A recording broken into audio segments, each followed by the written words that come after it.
அனைவருக்கும் வணக்கம். ஆஸ்ட்ரோமைண்ட் தெரபி அன்புள்ளங்கள் அனைவரையும் இந்த புதிய வீடியோவில் சந்திப்பதில் பெரும் மகிழ்ச்சி அடைகிறேன்.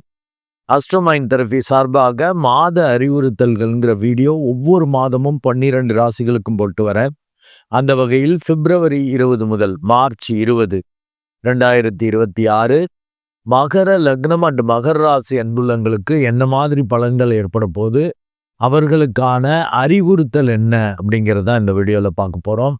மகர லக்னம் அண்ட் மகர ராசி அன்புள்ளங்களுக்கான அறிவுறுத்தல் என்பது வாய் மூடி கைகட்டி பாதகம் தவிர்க்கும் மாதம்.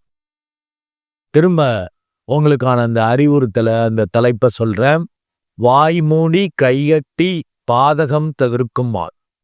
ஸோ இந்த தலைப்பு இந்த அறிவுறுத்தல்லேருந்து புரிஞ்சிருக்கலாம். பேச்சை குறைக்கணும், பேச்சு இருக்கக்கூடாது. செயல்பாடுகள்லையும் கவனம் தேவை. கைகட்டி இந்த பெரிய முயற்சிகள் கூடாது. ஏற்கனவே பண்ணி கொண்டிருப்பதை காஷனா பொறுப்பா பண்ணணும். இல்லாட்டி பாதகங்களை தான் சந்திக்கிற மாதிரி. பாதகம் அப்படின்னாலே கூடவே இருந்து குழிபறிக்கிற மாதிரி, கூடவே இருந்து ஈஸியா உங்களை விடாது கருப்புங்கிற மாதிரி. அதுலேருந்து மீண்டு வர்றதுக்கு ரொம்ப டைம் ஆகும். பல வருடங்கள் லைஃப்ல பல இதை கிடக்கிற மாதிரி, இழக்கிற மாதிரி அப்படிலாம் பண்ணும். அதனால கொஞ்சம் கவனம் தேவை. ஏன் அது மாதிரி சொல்றேன்னா, உங்களுக்கு உங்க லக்னம் சர லக்னம், மகரம் அப்படின்னாலே சர லக்னம் சர ராசிம்பாங்க. அதற்கு 11ஆம் இடம் பாதகம். அந்த 11ஆம் இடத்ததிபதி உச்சமாக உங்க வீட்டிலேயே வந்து உட்கார்ந்துருக்கார். லக்னம் அண்ட் ராசிலேயே இருக்கிறது ஒரு பெரிய டேஞ்சர் தான். பேராசையை தூண்டி ஓவரா பண்ணி அலப்பற பண்ணி எல்லாம் எனக்கு தெரியும்னு சொல்லிட்டு சிக்கலை ஏற்படுத்திக்கிறதுக்கான வாய்ப்புகள் உண்டு. அதனால ஓவரா பேசுவீங்க, ஓவரா ஆகணும்னு முயற்சி பண்றதுக்கான வாய்ப்புகள் உண்டு. ஜாக்கிரதை. பாதகாதிபதி ஹெவியா வலுக்கிறார். குறிப்பா அவர் அஸ்தங்கதம் ஆயிருக்கிறதால பெரியவங்க மூத்தவங்க சொன்னா அப்படியே கேட்டுருணும். பட் நீங்க ஏன்னா செவ்வாய் லக்னத்திலேயே இருக்கா, மோடு முட்டித்தனம் அதிகமாகும். வேகம் கோபம் அது உச்சமாக இருக்கா, யாரையும் எடுத்தெறிஞ்சு பேசுறது, தூக்கி விட்டேறது. எவ்வளோ பெரிய ஆளாக இருந்தாலும் நம்ம பயப்பட மாட்டோம், பார்த்துருவோம். இவங்கிறது இந்த இதெல்லாம் நடக்கும். ஜாக்கிரதை. பெரியவங்களா மூத்தவங்களா சரண்டர் ஆகிக்கணும். அது ரொம்ப முக்கியம். உங்களை விட அதிகாரத்தில் பெரியவங்கள்ட்ட வாயை மூடிக்கணும். அதனால தான் வாய் மூடி கைகட்டினா புதிய முயற்சிகள் வேண்டாம். அதை செய்கிறேன் இதை செய்கிறேன்னு இந்த மாதத்தில் செய்ய வேண்டாம். அது ஆபத்தை விளைவிக்கும். அது அப்படி ஒரு உடம்புல உஷ்ணத்தை ஏற்படுத்தும். பேச்சிலையும் ஒரு உஷ்ணத்தை ஏற்படுத்தும். அப்படி ஒரு வெறித்தனம், ஒரு கோபம், ஒரு வேகம், அப்படி ஒரு ஃபயர் இருக்கும். அந்த நெருப்பு வாயிலேருந்து வரும். ஜாக்கிரதை. அது கவனமாக இருக்கணும். அண்டு உங்களுக்கு முக்கியமான கோள்கள் எல்லாமே 2, 3ல் தான் இருக்கு. அதனால தான் வாய் மூடி கைகட்டிங்கிற பேச தோணும். கிட்டத்தட்ட 2ஆம் இடத்துல 4, 5 கோள்கள், 4 கோள்கள் கண்டிப்பா இருந்துட்டு இருக்கு. ஸோ அப்போ வாக்குல கவனம் தேவை, குடும்பத்துல கவனம் தேவை, தனத்துல கவனம் தேவை. ஏதாவது ஒன்னடக்க பண்ணி விட்டுருவீங்க. ஏன்னா லக்னத்துக்கு யோகாதிபதி 2ஆம் இடத்துல இருக்கிறார். அது நல்லது. அப்ப குடும்பம் சொல்றதை கேட்டுட்டு செஞ்சிட்டு இருக்கணும். குடும்ப உறுப்பினர்கள், அதாவது லைஃப் பார்ட்னர் சொல்றதை கேட்டு செஞ்சா நல்லது. அண்ட் 6, 9 கூடையவனும் அங்க இருக்கான் 2ஆம் இடத்துல. அப்ப நல்லா மெடிடேட் பண்ணிட்டா 9னாலே தியானம் பண்ணிக்கணும். ஜப தியானம், ஆஸ்ட்ரோமைண்ட் தெரபி அன்புள்ளங்கள். அதை பண்றப்ப தன வருவாய்க்கு பிரச்சனை இல்லாம தப்பிக்கலாம். இல்லாட்டி தேவையில்லாம இப்ப புதிய முயற்சி பண்ணி காசு பெரட்டிடுவீங்க, லோனை வாங்கிடலாம். நாளைக்கு கெட்டு போச்சுன்னாக்க எப்படி அடைப்பீங்க? அதனாலதான் புதிய முயற்சிகள் வேண்டாங்கிற. ஸோ 2ஆம் இடத்துல இருக்கிறது கொஞ்சம் சுமார் தான். 5, 9ல் இருந்தா நல்லது. அட்லீஸ்ட் 2nd ரேங்க்குங்கிறது கோணத்துல இருக்கும். இது 3rd ரேங்க்ல இருக்கு. அதனால கொஞ்சம் சுமார் தான். அண்ட் உங்க லக்னத்துக்கு 8ஆம் இடத்ததிபதியான சூரியன் அங்க 2ஆம் இடத்துல இருக்கார். அதனால பேச்சு வெடுக்குன்னு வெட்டு 1 துண்டு 2ன்னு பேசுறது, ஓவர் திமிரா பேசுறது, ரொம்ப அகங்காரமா பேசுறது, அதெல்லாம் வரும். யாரையும் எதிர்க்கக்கூடிய தன்மை. சில டைம் தசாபுத்தி சரியில்லைன்னு வச்சுக்கோங்க, உங்களை அறியாம என்ன செய்யறோன்னு தெரியாம செஞ்சு பைத்தியம் மாதிரி பிஹேவ் பண்ணி பேசி கெடுத்து விட்டுருவீங்க. தசாபுத்தி நல்லா இருந்தா பேசக்கூடாதுன்னு நினச்சிக்கிட்டு தான் கண்ட்ரோலாக இருப்பீங்க. என்னதான் இருந்தாலும் பெரியவங்கள்ட்ட வச்சுக்க வேண்டாம், கண்ட்ரோல் பண்ணுவோம். பட் உங்கள அறியாமல் வெடுக்குன்னு பேசுறதுக்கான வாய்ப்பு உண்டு. ஏன்னா 8ஆம் இடத்ததிபதி 2ல் இருக்கார். மேலும் ராகுவும் இருக்கிறார். 2ல் ராகு, 8ல் கேது. இதுவும் சர்ப்பதோஷத்தை ஏற்படுத்தும். குடும்பத்தில் பிரச்சனை, பார்ட்னர்கிட்ட பிரச்சனை, இதெல்லாம் சிக்கலை ஏற்படுத்தும். பார்ட்னர்னா அது லைஃப் பார்ட்னர் பிரச்சனை, பிஸ்னஸ் பார்ட்னர் அவங்கெல்லாம் பிரச்சனை பண்ணிட்டு விலகி போகிற மாதிரிலாம் வர்றதுக்கான வாய்ப்புகள் இருக்குது. கவனம் தேவை. அண்டு 3ஆம் இடத்துல இருக்கக்கூடிய சனி பகவான் உங்கள் லக்னாதிபதி ராசி அதிபதியாக வரக்கூடியவர் 3ல் இருக்கிறப்ப அவரும் இன்னும் தூண்டி விடுவார். ஏன்னா 3ல் சனி பகவான் இருக்கிறது நல்லது. ஓவர் கான்ஃபிடென்ட் வரும், பார்த்துக்கலான்னு வரும். அதனால தான் உங்களுக்கு வாய் மூடி கைகட்டின்ட்டு 3ல் இருக்கிற சனி பகவான் ஓவராக பண்ணுவார். இப்போ ராகு கேது சரியில்லை, சனி ஓகேவா இருக்கார். பட் குரு 6ஆம் இடத்துல இருக்கார், அந்த அளவுக்கு சரியில்லை. தேவையில்லாத முயற்சிகள் அப்படி இப்படி பண்ணிங்கன்னா தான் பிரச்சனை வரும்.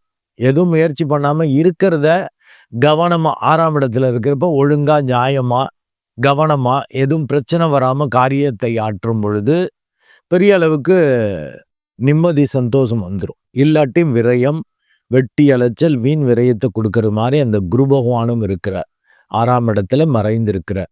ஆனால் அந்த சனி பாசிட்டிவாக இருக்கிறது கூட உங்களுக்கு நெகட்டிவாக மாறும். ஏன்னா 3ஆம் இடத்துல இருக்கிறப்போ ஓவர் பேச்சு வரும்.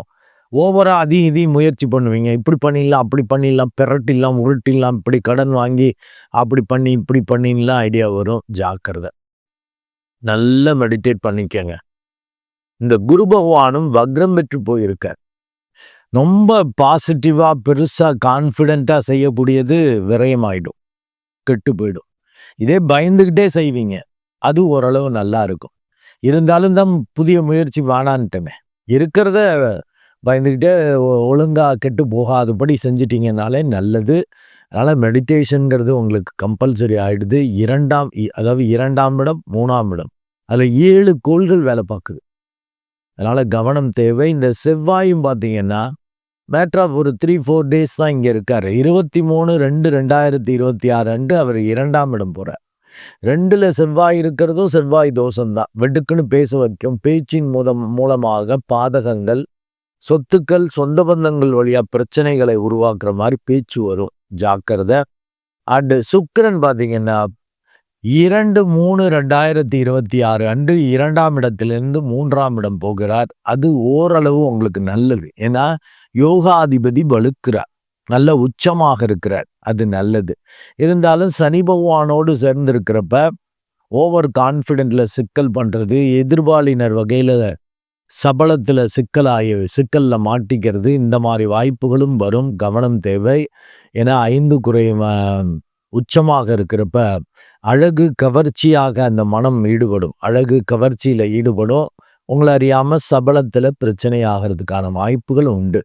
சூரியனும் 15-3/2026 வரைக்கும் 2ஆம் இடத்துல இருக்கார். அது கொஞ்சம் சுமாரான அமைப்பு. அதனால தான் பேச்சை கவனம் நல்ல தசாபத்தி இருந்தால் கூட வெடுக்குன்னு பேசி காலி பண்ணிடுவீங்க. ஜாக்கிரதை. பேசக்கூடாதுன்னு நினச்சிக்கிட்டு தான் இருப்பீங்க. நல்லா தசாபத்தி இருக்கிறதால அந்த நினப்பு இருக்கும்.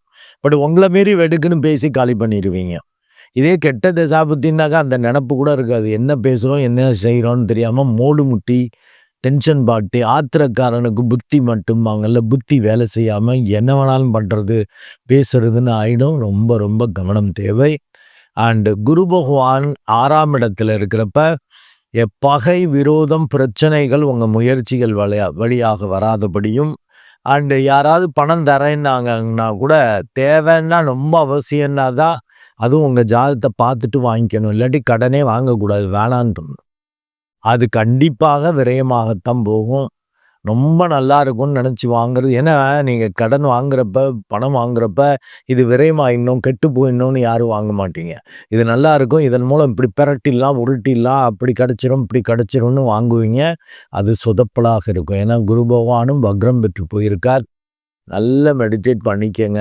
அப்போ தான் பெரிய அளவுக்கு உங்களுக்கு அந்த கண்ட்ரோல், அந்த விழிப்புணர்வு இருக்கும்.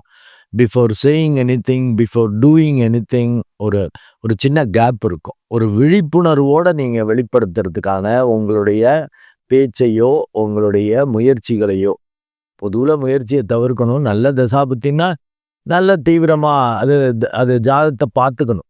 நல்ல ஒரு ஒரு ஜோதிடருக்கு 2 ஜோதிடர்ட்ட பார்த்துட்டு, தெளிவாக முடிவெடுத்தீங்கன்னாக்கா பெரிய அளவுக்கு சிக்கல் வராது. இல்லாட்டி தனம், பெயர், குடும்பம் இத கெடுக்கிறதுக்கான வாய்ப்புகள் உண்டு. உங்க பேச்சாலேயே கெடுத்து விட்டுருவீங்க. குடும்பத்தில பிரச்சனை, வரக்கூடிய ஆளு முறிவு, பிரிவுன்னு போற மாரி ஆகிறது, இப்படிலாம் வரும். அது லைஃப் பார்ட்னரா இருக்கட்டும், பிசினஸ் பார்ட்னரா இருக்கட்டும், நெருங்கிய நட்புக்களாக இருக்கட்டும், அவங்க வழியாலாம் முறிவு, பிரிவ சந்திக்கிற மாரி ஆகும். நல்லா மெடிடேட் பண்ணிக்கங்க. அப்பதான் இந்த நிதானம் வரும். பெருசா கூத்தாடுறது, டென்ஷன் ஆகுறது வராது. நேரம் சரியில்லைன்னு இது தெரிஞ்சுக்கிறதே பாதி வெற்றிங்க. இதான் அஸ்ட்ரோமைண்ட் தெரபியோட நோக்கம். நம்மளுக்கு கோவம் வரும்னு தெரியுதா? சொல்லுன்னு வர்றப்ப ஒரு விழிப்புணர்வு வந்துரும். ஐயா சொல்லியிருக்காரு, கவனம் தேவைன்னு. நன்றி அன்புள்ளங்களே. மீண்டும் ஒரு நல்ல வீடியோல உங்களை சந்திக்கிறேன். அதுவரை உங்களிடமிருந்து வணக்கம் கூறி விடைபெறுவது உங்கள் அன்பு டாக்டர் குழந்தை ஆர் கணேசன். நன்றி, வணக்கம்.